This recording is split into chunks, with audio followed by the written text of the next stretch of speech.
This is LWT, your Formula One weekend, ITV.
It's round 8 of the Formula One World Championship from the Gilles Villeneuve circuit in Montreal. The Canadians love their F1 and there's a record 125,000 crowd out as the season nears its halfway mark.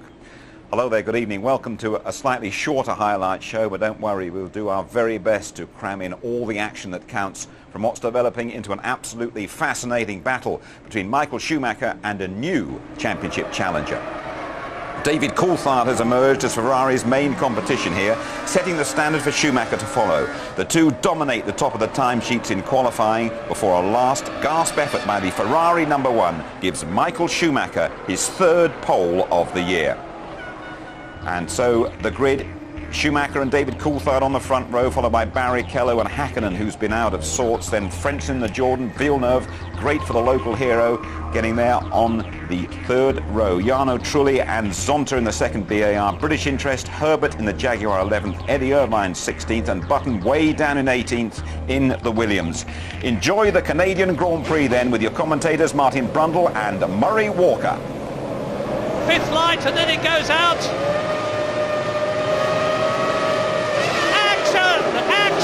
Schumacher leads, Coulthard is second, Hakkinen is third, Barrichello is dropping down through the field. Rubens Barrichello's had a bad start and Jack Villeneuve has had an absolute flyer. He's come up from sixth on the grid to third and Eddie Irvine is left standing in the Jaguar. Has the Jaguar affliction, that bad clutch problem struck again? It certainly looks like it. But a monumentally quick start from Jacques Villeneuve ahead of Rubens Barrichello in the BAR. Eddie Irvine being pushed off the grid, the first retirement, I presume, of this year's Canadian Grand Prix. Jacques Villeneuve has done it again, and Canada will be absolutely euphoric about that. It's a short lap here, but they're already pushing Irvine past our commentary position. They've got about 100 metres to go before they clear him. They will clear him in time, Murray. I do not anticipate the pace car. Dream start for Schumacher and Coulthard, and that's a problem there. The BAR Villeneuve is not on the same pace as Ferrari and McLaren. He is going to be a real nuisance now for Barrichello and Hakkinen. This is a two-horse race. Bad news for Mika Hakkinen in his efforts to make it 3 World Championships in a row. Let's have another look.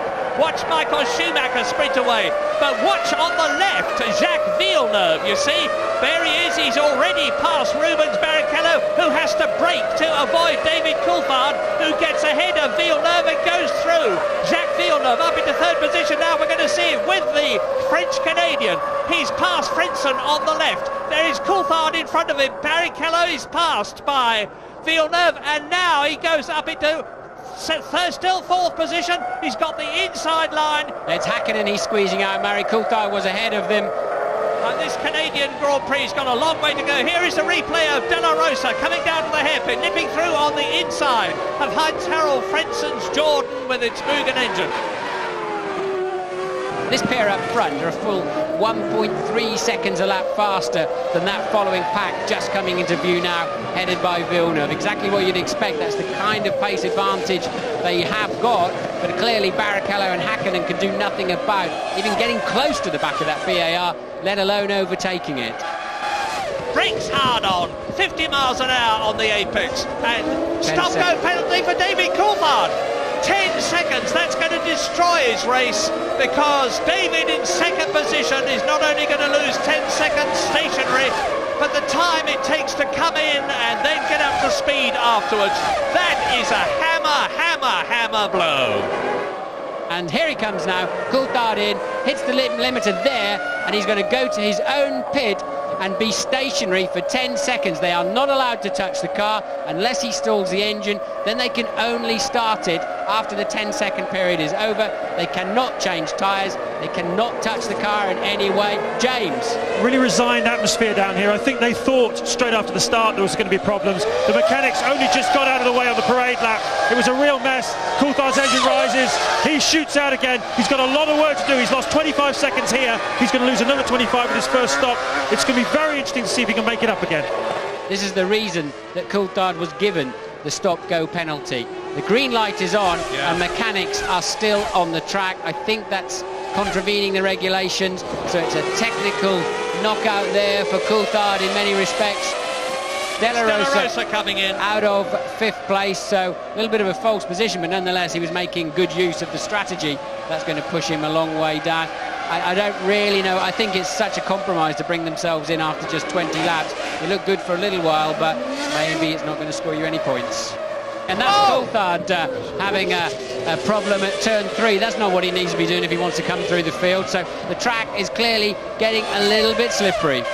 We're with Coulthard now. Oh, that's oil. That's oil on the track. I think you'll find the arrows has blown up or something. We said it was leaking fluids, but look, they're so nearly touched. But if a car swaps ends like that on you as you turn into a corner, it's almost certainly because there's oil or water on the racetrack, as now Barrichello starts to really harass the BAR of Villeneuve. What an absolutely brilliant recovery by David Coulthard. It looked to me as though he got the nose of the McLaren tucked under the wing of the arrows, and Barrichello going through. Is he? Yes! Villeneuve's got the inside line. And Barrichello keeps his foot down. This is great. And look at Hakkinen in the background. Villeneuve second, Barrichello third, Hakkinen fourth, down to the hairpin.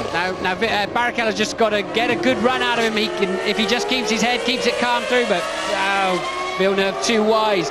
He kept it steady in the middle, slowed down a little bit and got himself sorted out for a good slingshot. And Barrichello comes up the inside one more time, and this time it's going to stick. And for sure, Verstappen is in the pits with a problem. I think his engine blew, put Coulthard straight off the racetrack. Coulthard having a nightmare afternoon. In comes Heinz-Harald Frentzen, and he slipped down through the field. They're not ready for him, Murray. I'm looking out of the pit lane, and they're they're just coming out. Look, so I don't know what's going on there. Maybe, Louise, what can you tell us? Well, the team obviously caught unawares there. Frentzen has been having a problem with his brakes. That it was actually a team decision to allow Trulli to come through because Heinz-Harald was slow with his brakes. Schumacher in, Louise, I'm sorry. Schumacher in. Michael Schumacher from the lead of the Canadian Grand Prix comes into the pit lane at a maximum speed of 80 kilometres an hour. Now he should be able to almost get out before Rubens Barrichello arrives. The gap was 25 seconds. It's a comparatively relaxed stop. They're adjusting the front wing angle here. Was something? Well, that's a long stop, 9 seconds, but nobody. There's Barrichello. Barrichello goes through into the lead. Michael Schumacher is second. Seems to be a certain amount of uncertainty, really, about Michael's right rear, and they are pulling Frentzen out of the race. And Mika Hakkinen is ahead, unseen by us, of Jacques Villeneuve. So, Rubens Barrichello leads, Michael Schumacher is second, and Mika Hakkinen is there. There's a replay as you see them coming down into turn 1. Michael Schumacher leading the race. Mika Hakkinen attacks, goes through on the inside of Jacques Villeneuve, who didn't seem to resist him at all. No, I think Villeneuve's ailing a little bit somewhere. We said, and we could see, there's what's that? Some blue smoke coming out of the back of the Prost Peugeot there. Whether he's getting a bit too hard on it, no, that's a problem there. That's history, that one. But it seemed that Hakkinen was getting better and better under braking than the BAR, and yes, that didn't get very far, did it? Fire there. There's probably a bit of oil that's burning, and the marshals seem to be taking their time about getting there with the fire extinguishers. He's on the exit to the pit lane, so there should be all the facilities in the world. The top 6 at the present moment, lap 39, 30 to go. Barrichello leads Schumacher by nearly 7 seconds. Hakkinen is 3 seconds behind Schumacher. Villeneuve is 7 seconds behind Hakkinen, and just ahead of Jarno Trulli. There is the proof, you see it on your picture. Ricardo Zonta in the second BAR is another 7 seconds down the road, but both the BARs are in a point-scoring position at the moment. Jacques Villeneuve, 4th position, Ricardo Zonta, 6th position. BAR have had a very torrid time getting into Formula One for all sorts of reasons, but hopefully from their point of view, because they've made a monumental effort, things are starting to come good at Canada, where their low downforce configuration and good car handling is paying off. And do I see spots of rain on the window of the commentary box? Yeah, yes, indeed I do. And I also see the McLaren mechanics out in the pit lane, and that's why... Here's Hakkinen. Here is Mika Hakkinen coming in from 3rd position. Now, the gap was 10 seconds. We can expect him to lose 25 seconds here with coming in, stopping, getting out again. And he's going to come down... Villeneuve has gone through, he's regained his 3rd position, but he has yet to stop. Mika Hakkinen, is Zonta going to get through? Yes, Zonta. Now, both the VARs and more, Fisichella, Coulthard, and Michael Schumacher is carving his way through the field. He now laps Jenson Button in 15th position. There's Barrichello coming in. The mechanics are ready in front of the commentary box here. And James, I'm sure you're there. I am indeed. Rubens Barrichello should rejoin back in 2nd place. McLaren just over there are going to bring David Coulthard in. He seems to have faded a little bit since that misfortune in the early part of the race. Now, most of these guys started with used front tyres and new rears, and everybody has changed onto that, except Rubens Barrichello, who's going with new front tyres. So not quite as much grip, more understeer we expect from Barrichello, but reasonably comfortable. Can Hakkinen attack him in the second half of the race? That's the interesting part now. Yes, but it's raining quite hard down there, I would imagine, James, from what I can see, and I'm sure Barrichello sat there with rain trickling down his visor as Coulthard comes in too for his first scheduled stop of the afternoon, and it really is, it's nowhere near wet enough to change tyres onto wets, of course, but it really is looking pretty tricky out there once again for the 2nd time this afternoon. Yes, because if it rains a lot more and the circuit becomes damp and wet, people who've been in already for a new set of normal dry weather tyres are going to have to come in yet again. Some of them may not have to do that, depending on where they were on the track, and it could dramatically affect the positionings in the race. As Jacques Villeneuve runs wide at the turn 15, where he's already been into the wall twice in previous years, he's being very careful to avoid it. We're on lap 45. Jensen's going to have to pit. He's got a broken front wing. He's probably wondering why he's struggling to get around corners, but Jensen's front wing is broken. I hope the team radio him, because it's a terrible news when you run over your own front wing. Often it can give you pretty serious dramas into a braking area somewhere, as Villeneuve makes his first stop of the afternoon from a current 3rd place. Look at the brake dust being hammered out of there by the air guns, as Della Rosa too now. Now it's raining quite hard out there. Now they've got a drama. We got the track is showing a tiny little bit of moisture all the way across it now, and so they're going to have themselves. Look at that, Fisichella just struggling even to find traction in the pit lane. And struggling to get out ahead of Jacques Villeneuve, which he did, to the great displeasure of Jacques, who shook his fist at him. But now the drivers are really struggling because the tyres are getting worn, the track is getting damp, the brakes are wearing very heavily indeed. This is the worst circuit on the Formula One Tour for braking problems. And that is Pedro Della Rosa losing his position as he goes across the track and is passed by the Sauber. Schumacher in for a 2nd stop. For wets, I think you'll find it's Michael coming in for wets, Murray. There's certainly enough water on the track now to need some wet tyres. So Michael in the pits. Oh, and off goes Della Rosa. Now you can see it's getting very tricky indeed here. You saw the wheels spin as Della Rosa rejoined the track. They're coming in for wet weather tyres. Michael Schumacher, the race leader, has already been in and rejoined. There's Murray, there's no wets there for Barrichello's car, look. Barrichello came in immediately after Michael Schumacher, and the wets weren't out of their blanket for him. They just were not ready. It's cost Barrichello a foot. James. Unbelievable. It was exactly like the Nürburgring last year. It looked like a unilateral decision by Barrichello because the team certainly didn't have the second supply set ready. They've introduced a new system at Ferrari after that debacle at the Nürburgring last year where Irvine didn't have a tyre.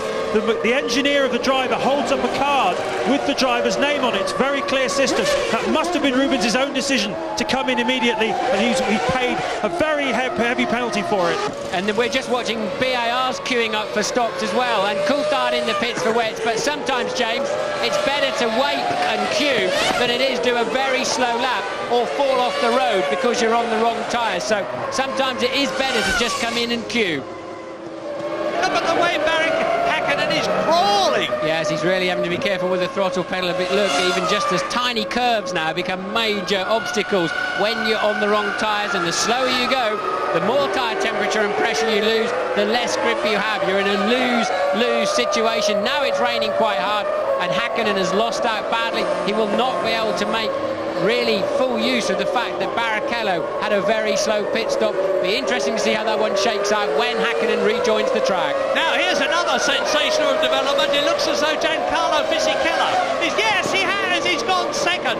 And Fisichella in the Benetton, who finished second last year and second the year before, is in second place behind Michael Schumacher on lap 47 out of 69, but he has not stopped. I think that was Wirtz you saw recovering in the other Benetton, but Fisichella, I think, made an ace move, or the Benetton team did. I think he just came in for his pit stop at exactly the right moment and went straight onto wet, and it played right into Fisichella's hands, and that's launched him up into second place from absolutely nowhere. Look at this, off goes Alexander Wurz from 6th position. Behind him, Jos Verstappen, and Ralf Schumacher is coming up there fast in the Williams. This is a replay. This is Wurz going off, and Ralf Schumacher, still with that damaged leg after Monaco, has got past the arrows. Ralf Schumacher then is driving one of the races that we expected to drive. Absolutely brilliant.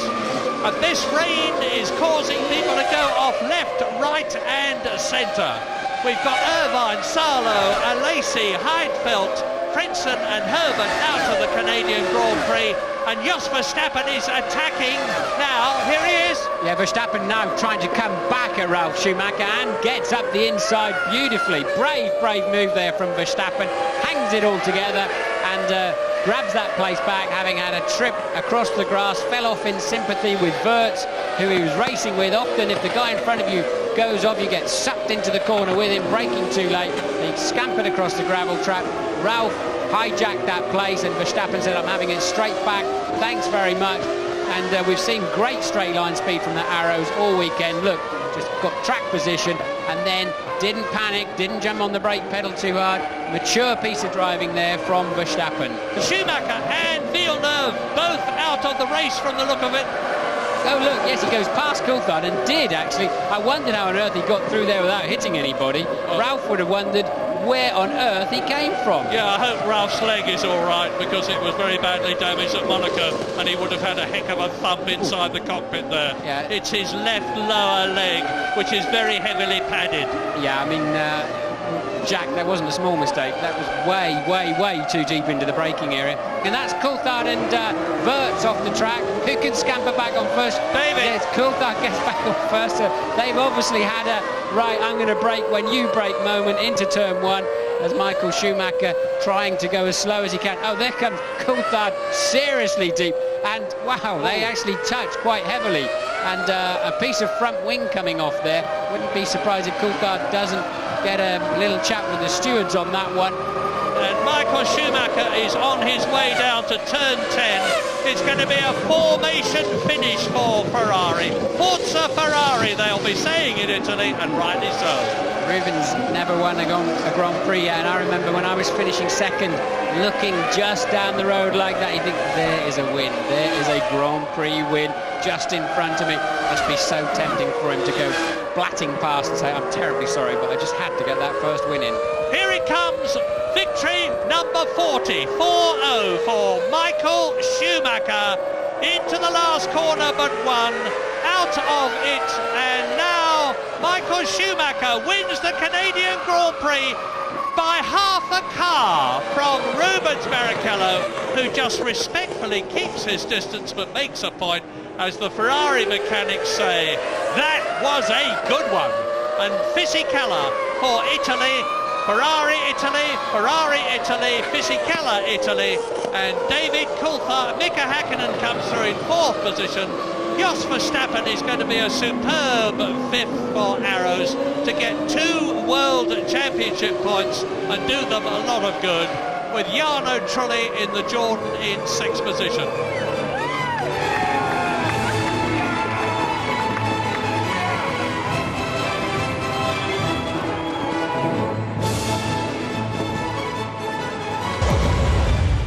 Michael, a fantastic victory, a very important victory for the championship. Very important, as you say, especially due to the fact that Rubens got in second and Mika only fourth and David fortunately only 7. It helps us looking forward, but it's still a long way to go. There is a percentage inside of me that it's not happy, but on the same way, you know, it must be said that I respect the team very much. I respect Ross above all, and he asked me today not to force Michael into an error or to try to overtake. So much drama, sadly so little time. But Michael Schumacher, top of the pile, 10 points. Rubens Barrichello, second, 1-2 for Ferrari. Fisichella, who always goes well in Canada, third. Then Mika Häkkinen, the world champion, fourth. Jos Verstappen, brilliant drive in the arrows from the Dutchman. Jarno Trulli making his point for Jordan. David Coulthard, nil point for him in Montreal. And this is how things look then. Schumacher has extended his lead to 22 points. Then Häkkinen, Barrichello, Fisichella, who's finished every race this season. So Ferrari's 16-point maximum takes them 18 clear of McLaren. Fisichella, he's taken Benetton up to third, 3 ahead of Williams. So then, Tony, we've had confirmation. Rule 139 is the one that has cost David Coulthard dear. You're always throwing that rule book around, aren't you? But formation lap flutter, hearts were fluttering there for McLaren, a panic at the end for them.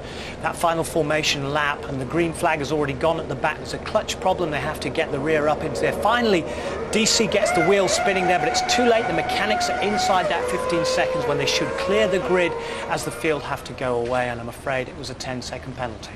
Unbelievable drama, as we always seem to have in this place, and one incident towards the end really summed up what the drivers have to face here. Treacherous surface. Glazier would have been very, very proud of this. Just look at Villeneuve, who's already lost out in the pit stops by going onto slicks. Dramatic last lunge down the inside to get past Coulthard into 9th place, but he also takes out Ralf Schumacher. And towards the very end here, David Coulthard has a go at Wirtz, just gets into 7th place. Wirtz, who made his debut here, but atrocious conditions. No points for David Coulthard. But still time for David Coulthard to make up lost ground. It's only halfway through the season, Jim. Good, okay. We're back in a couple of weeks. The full coverage from the French Grand Prix here on ITV. We've seen another very dramatic race in Canada. McLaren's 500th birthday celebrations ruined by Ferrari, and Schumacher. Good night.